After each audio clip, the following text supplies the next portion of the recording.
बिस्मिल्लाहिर्रहमानिर्रहीम। अस्सलाम वालेकुम। Welcome to family kitchen. कैसे हैं आप सब? उम्मीद है आप सब बिल्कुल ठीक होंगे। अल्लाह ताला आप सबको हमेशा खुश रखे।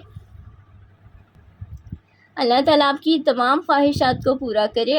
आमीन सुमा आमीन।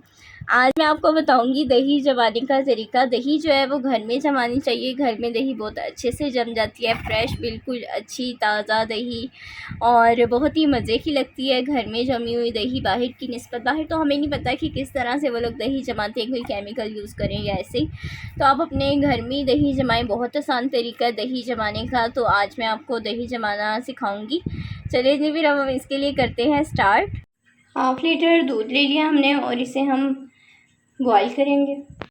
दूध जो है वो हमारा बॉईल हो गया। अब हम इसे ठंडा करेंगे, रूम टेम्परेचर पर लेकर आएंगे। आपने इस दूध को जो है वो इतना ठंडा करना है कि जब नीम गर्म सा समझे आपने करना है कि जब आप इसमें अपनी फिंगर को डालें तो जले ना। 10 से 15 सेकंड आपने अपनी जो फिंगर है वो इसमें रखनी है तो वो जले ना। तो इसका मतलब है कि दूध जो है वो दही जमाने के लिए हमारा तैयार हो गया। और अब जो है हम इस दूध को ठंडा कर लेते हैं। फिर आपसे मिलते हैं। ठंडा मतलब ये कि नीम गर्म सा करना है, बिल्कुल नीम सा गर्म। दूध अब नीम गर्म सा हो गया है कि हमने इसमें फिंगर डाली है और 4 से 5 सेकंड 10 सेकंड जो है वो हमारा हाथ नहीं जला, बर्दाश्त हो रहा है, बिल्कुल नीम गर्म सा है कि फिंगर हमारी बर्दाश्त कर रही है। अब हम इसमें जाग लगाएंगे और अगर आपको लगे कि दूध में पानी है, पानी वाला दूध है, तो आप उसे 5 से 10 मिनट जो है लो फ्लेम पर रख दें, जिसकी वजह से वो कड़ जाएगा और पानी उसका ख़त्म हो जाएगा, तो उसका दही बहुत अच्छा जमेगा। और अगर आप चाहते हैं कि मीठा दही आपने जमाना है तो आप उसमें 1 चम्मच चीनी भी डाल सकते हैं। चलिए जी, अब हम इसे जाग लगाते हैं। हम जो है वो थोड़ा सा दही ले लेंगे और इसमें हम थोड़ा सा दूध मिलाएंगे या पानी, थोड़ा सा, बिल्कुल आपने चम्मच में दूध लेना है या पानी लेना है वो इसमें मिक्स करना है। मैं दूध मिक्स करूँगी। दूध जो है इसे हम इसमें मिक्स कर लेंगे। इतना सा दूध लेंगे हम और इसे हम मिक्स कर लेंगे। और मैंने जो है वो मिट्टी का बर्तन लिया। आप अगर चाहें तो उसी बर्तन में जिसमें आपने दूध को बॉईल किया उसमें भी आप इसे जमा सकते हैं। और मैंने तो चेंज करके मिट्टी के बर्तन में जमाया। इसमें यह है कि दही का बहुत मज़ा आता है, बहुत ही टेस्टी दही जमता है इसमें, क्योंकि मिट्टी के बर्तन में खाना बनाना या इसका एक अपना ही टेस्ट होता है। चलिए जी, अब ये जो मिक्स किया हमने इसे हम जाग लगाते हैं।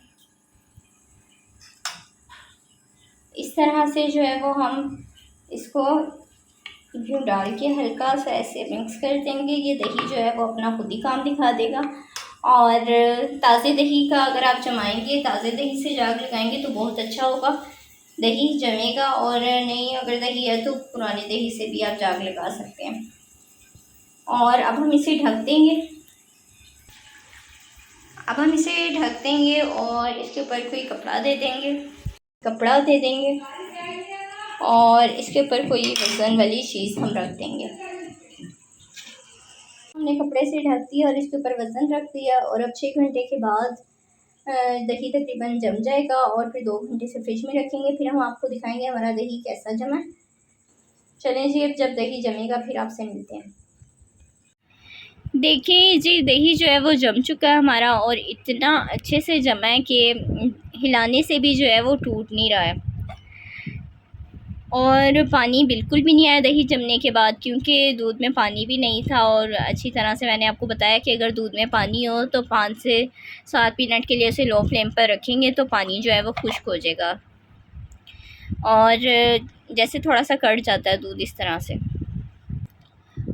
और एक बात मैं आपको बताना भूल गई कि जब हमने दही को जाग लगाना है दूध को, तो हमने जो है वो दूध को अच्छी तरह से फेंटना है। इससे ये होता है कि दही जब जमता है तो ऊपर मोटी मलाई आती है। मैं ये आपको बताना भूल गई, मैंने फेंटा था लेकिन बता नहीं सकी आपको। ये जो है वो बहुत अच्छा जमा है। मेरे हस्बैंड आपको निकाल के दिखाते हैं कि कैसा जमा है दही।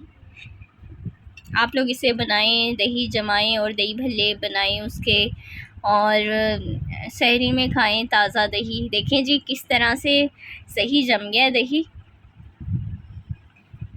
तस्वीर की